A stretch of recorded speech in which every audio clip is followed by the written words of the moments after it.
সরকারি ঘরের টাকা অ্যাকাউন্টে ঢুকতে শুরু করে দিয়েছে। সরকারি ঘরের টাকা অনেকে অ্যাকাউন্টে পেয়ে গিয়েছেন, অথবা অনেকের অ্যাকাউন্টে টাকা এখনও পর্যন্ত ঢোকেনি। সরকারি ঘরের লিস্টে নাম থাকা সত্ত্বেও আপনার ঘরের টাকা প্রথম কিস্তিটা 60,000 টাকা অ্যাকাউন্টে ঢোকেনি। তো লিস্টে আপনার নাম আছে কি নেই সেটি দেখার জন্য, এবং যদি আপনি টাকা না পেয়ে থাকেন তাহলে কি করতে হবে সেটি দেখার জন্য ভিডিওটি সম্পূর্ণভাবে দেখতে থাকুন।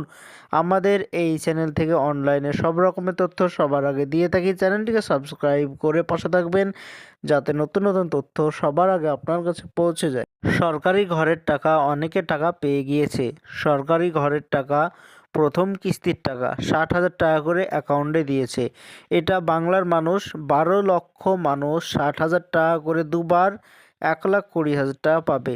এর ভিতরে অনেকেই 60,000 টাকা প্রথম কিস্তির টাকা পেয়েছে। তো আপনার এই লিস্টে নাম আছে কি নেই সেটি দেখার জন্য আপনার মোবাইল কিংবা কম্পিউটার থেকে যে কোনো একটি ব্রাউজার ওপেন করতে হবে। সার্চ অপশানে এসে লিখতে হবে প্রধানমন্ত্রী আবাস যোজনা। তো আপনাদের সুবিধার্থে ডেসক্রিপশন বক্সে লিঙ্ক দেওয়া থাকবে, সেখানে ক্লিক করে সরাসরি এই পেজে চলে আসতে পারবেন। এটাই হচ্ছে সরকারি ঘরের অফিসিয়াল ওয়েবসাইট। তো এখানেই দেখতে হবে লিস্টে আপনার নাম আছে কি নেই।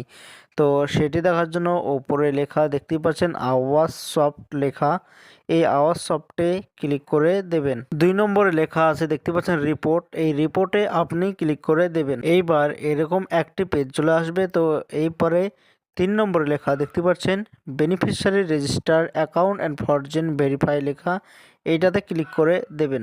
এবার এইখানে দেখতে পাচ্ছেন ভারতবর্ষে যতগুলো স্টেট আছে, রাজ্য, সব রাজ্যের নাম এইখানে চলে এসেছে।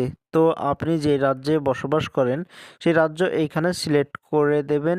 এরপরে আপনি যে রাজ্যে বসবাস করেন ওই রাজ্যে যত জেলা আছে, যে জেলায় বসবাস করেন সেই জেলা সিলেক্ট করবেন। এরপরে আপনি ব্লক সিলেক্ট করে দেবেন, যে ব্লকের আন্ডারে বসবাস করেন সেটি সিলেক্ট করবেন। এরপরে গ্রাম পঞ্চায়েত যেটাতে বসবাস করেন সেটা সিলেক্ট করে দেবেন।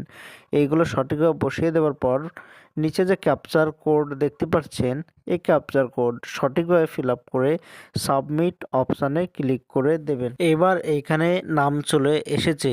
তো এখানে একটি একটি করে মিলিয়ে নেবেন এখানে আপনার নাম আছে কি নেই।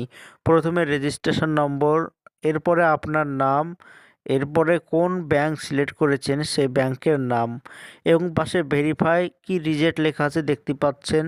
যদি ভেরিফাই থাকে তাহলে ভেরিফাইড হয়ে গিয়েছে, রিজেক্ট থাকলে রিজেক্ট হয়ে যাবে, বাতিল হয়ে গিয়েছে। এই লিস্টের ভিতরে অনেকেই টাকা পেয়েছে, আবার অনেকেই টাকা পায়নি। এবার যারা টাকা পায়নি স্ক্রিনে একটি নম্বর দিলাম দেখতে পাচ্ছেন বাংলার বাড়ি প্রকল্প মুখ্যমন্ত্রী মমতা বন্দ্যোপাধ্যায়। তো এখানে হেল্পলাইন কোটি নম্বর দিয়েছে, panchayat helpline number, emergency helpline number.